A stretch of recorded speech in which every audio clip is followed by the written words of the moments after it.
किरंदुल में शांतिपूर्ण प्रदर्शनकारी महिलाओं पर बर्बर लाठीचार्ज, मानवाधिकार का खुला उल्लंघन। अमित, लाठी के दम पर आदिवासियों को दबाना चाहती है सरकार। अमित, निहत्थी महिलाओं पर लाठीचार्ज, सरकार की महिला विरोधी मानसिकता उजागर। नवनीत, दिनांक 26 दिसंबर 2025, किरंदुल, बस्तर, रायपुर, छत्तीसगढ़। बस्तर की बेटियों पर किरंदुल में आज हुए बर्बर लाठीचार्ज की घटना के संबंध में जनता कांग्रेस छत्तीसगढ़ जे के अध्यक्ष अमित जोगी ने गहरा क्षोभ और आक्रोश व्यक्त किया है। यह घटना न केवल मानव अधिकारों का गंभीर उल्लंघन है, बल्कि सत्ता की संवेदनहीनता और कानून व्यवस्था प्रबंधन की ओर विफलता का नंगा चेहरा भी है। उन्होंने कहा, शांतिपूर्ण रैली में टैलिंग डैम से विस्थापन, पुनर्वास और पर्यावरणीय सुरक्षा जैसी संवैधानिक मांगों को लेकर एकत्र हुई निहत्थी महिलाओं पर सशस्त्र पुरुष सुरक्षा गार्डों द्वारा किया गया यह हमला राज्य सरकार की जन विरोधी मानसिकता को उजागर करता है। मौके पर महिला पुलिस की अनुपस्थिति, पर्याप्त बल का अभाव और संवेदनशीलता की पूर्ण कमी इस घटना को और भी अधिक घृणित बनाती है। उन्होंने कहा, इस हमले में महिलाओं की साड़ियां, ब्लाउज फटे, उनकी चूड़ियां टूटी और कई महिलाओं को गंभीर शारीरिक चोटें आई हैं। अमित जोगी ने स्पष्ट रूप से कहा है कि एक मौखिक माफ़ी इस अत्याचार के लिए पर्याप्त नहीं है। हमारी स्पष्ट मांगे हैं, इस पूरे प्रकरण की न्यायिक मजिस्ट्रेट के नेतृत्व में तत्काल निष्पक्ष जाँच हो। हमले में शामिल सभी सुरक्षा गार्डों के विरुद्ध कठोर कार्रवाई की जाए और उन्हें निलंबित किया जाए।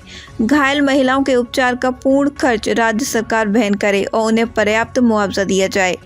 टैलिंग डैम से विस्थापित लोगों की मूलभूत मांगों पर गंभीरता से विचार कर उनका शीघ्र समाधान किया जाए। जोगी ने दृढ़ता से कहा, बस्तर डरने वाला नहीं है और ना ही झुकने वाला है।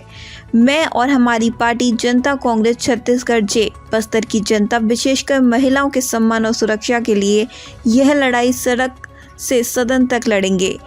यह संघर्ष रुकेगा नहीं, न्याय होकर रहेगा। संभागीय अध्यक्ष नवनीत चांद ने कहा, निहत्थी महिलाओं पर लाठीचार्ज सरकार की महिला विरोधी मानसिकता को उजागर करता है। भाजपा सरकार गरीब आदिवासी महिलाओं की आवाज़ को दबाना चाहती है।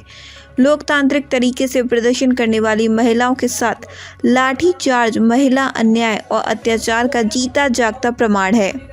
हम जनता से अपील करते हैं कि वे इस अमानवीय घटना के विरुद्ध आवाज़ बुलंद करें और न्याय की मांग के साथ हमारा साथ दें। इस प्रदर्शन के दौरान बस्तर अधिकार मुक्ति मोर्चा एवं जनता कांग्रेस छत्तीसगढ़ जे के पदाधिकारी के रूप में बस्तर संभाग अध्यक्ष नवनीत चांद, बस्तर संभाग महामंत्री रामनाथ नेगी, दंतेवाड़ा जिला अध्यक्ष रेमो मरकामी, यूनियन अध्यक्ष लखमा कोराम, यूनियन सचिव खुशराम मौर्य, जगदलपुर महामंत्री संतोष सिंह, जगदलपुर महिला मोर्चा अध्यक्ष प्रिया यादव, जगदलपुर विधानसभा अध्यक्ष मेहताब सिंह, सुकमा जिला अध्यक्ष राजू पी प्रसाद राजू, बस्तर संभाग महामंत्री विजय झाड़ी, बस्तर जिला प्रवक्ता अलका या नादन, शहर सचिव निहारिका सिंह, शहर यूथ अध्यक्ष हिमांशु आनंद, मुक्ति मोर्चा कार्यालय प्रभारी आकाश आनंद, बस्तर जिला ग्रामीण अध्यक्ष नीला बरभद्रे, चित्रकूट विधानसभा अध्यक्ष कमल बघेल, कोंडा गांव जिला महामंत्री उदय भंडारी, गायत्री ठाकुर, ग्रामीण जिला महामंत्री शंतु कश्यप, रमेश यादव, हिड़मा पोड़ियाम, कन्हैया लाल यादव, भूपेंद्र यादव, कुर्रा कुंजाम, जयसवाल यादव, बिमला मरकाम, प्रिया तमो, विजय सोनवानी, सुभाष बियार, दीवान नायक, जगदीश नायक, गीता नायक, संतोष नायक, भगत कश्यप आदि पदाधिकारी एवं कार्यकर्ता उपस्थित थे। कल साय सरकार ने आवाज को कुचलने के लिए लाठियों का सहारा लिया। ये लाठी साय सरकार की नहीं, अडानी के इशारे पर चली हुई लाठियां थी। कल जनता कांग्रेस छत्तीसगढ़ जे और बस्तर अधिकार मुक्ति मोर्चा के द्वारा बचेली एनएमडीसी के वादा खिलाफी और जल जंगल जमीन बचाने को लेकर आंदोलन किया गया था, जो शांतिपूर्वक तरीके से किया गया था।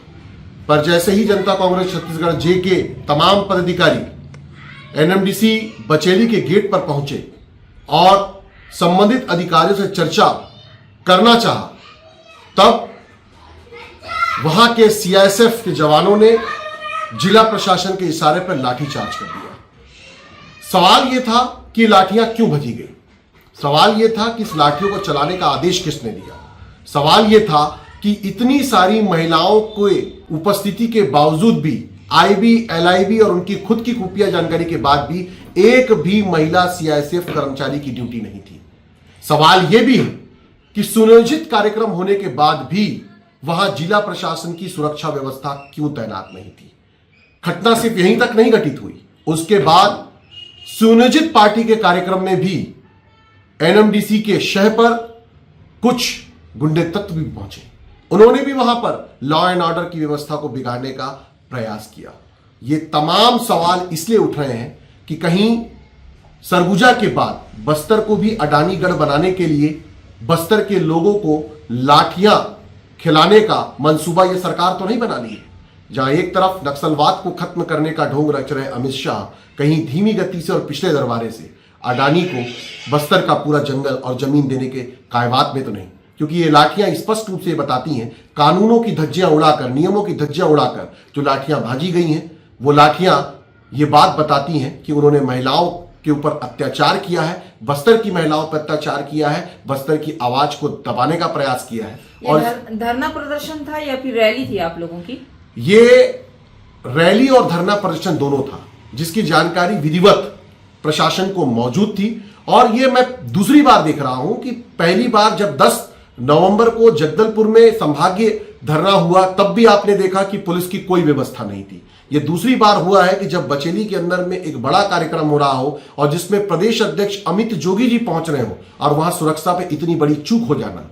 ये क्या महिलाओं पे भी लाठीचार्ज हुआ? महिलाओं पे लाठीचार्ज हुआ है। हमारी कार्यकर्ताएं, हमारी माता बहनें घायल हुई हैं। हमने कल इस पूरी बातचीत को एनएमडीसी के प्रबंधक को दिखाया, उन्होंने सिर्फ हाथ जोड़ के माफी मांगी, पर माफी मांगने से काम नहीं चलेगा। हमने स्पष्ट तौर पे कहा है कि दोषी अधिकारियों पर और दोषी सीआईएसएफ के जवानों पर कार्रवाई होनी चाहिए और इस पर पूरे मामले को लेकर कल जनता कांग्रेस छत्तीसगढ़ जे पूरे बस्तर संभाग में कलेक्टर को ज्ञापन सौंपेगी, मजिस्ट्रियल जांच की मांग करेगी। अगर ये जांच प्रारंभ नहीं होता तो आने वाले समय में पूरे छत्तीसगढ़ में इस विषय को लेकर प्रदर्शन किया जाएगा। तो आगे क्या लाठीचार्ज जिन लोगों ने किया था उनके ऊपर आप लोग कार्रवाई करवाएंगे? बिल्कुल, हमारा कल की डेट पर स्पष्ट रूप से दंतेवाड़ा जिला इकाई के माध्यम से कलेक्टर को, एसडीएम को और स्वयं एनएमडीसी के प्रबंधन को यह पत्र दिया जा रहा है कि इस पूरे मामले की जांच होनी चाहिए। ऐसे कल मौखिक रूप से ईडी ने यह बात जरूर कहा है कि इस विषय की जांच होगी, पर हम उनकी बात पर विश्वास नहीं करते। हम इसमें मजिस्ट्रियल जांच की मांग करते हैं कि मजिस्ट्रियल लेवल की जांच हो कि आखिर लॉ एंड ऑर्डर का ऐसा कौन सा सिचुएशन बन गया था। एनएमडीसी की तरफ से क्या बोला गया आपको?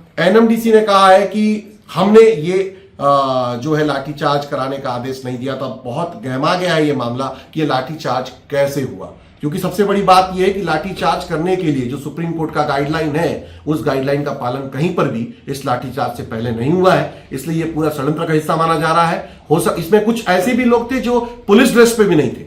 तब यह और संदेह की स्थिति बन जाती है कि बिना आईडी के, बिना ड्रेसअप के, बिना सब डिविजनल मजिस्ट्रेट के और बिना एसडीओपी रैंक के पुलिस के अधिकारी के यह आदेश किसने दिया।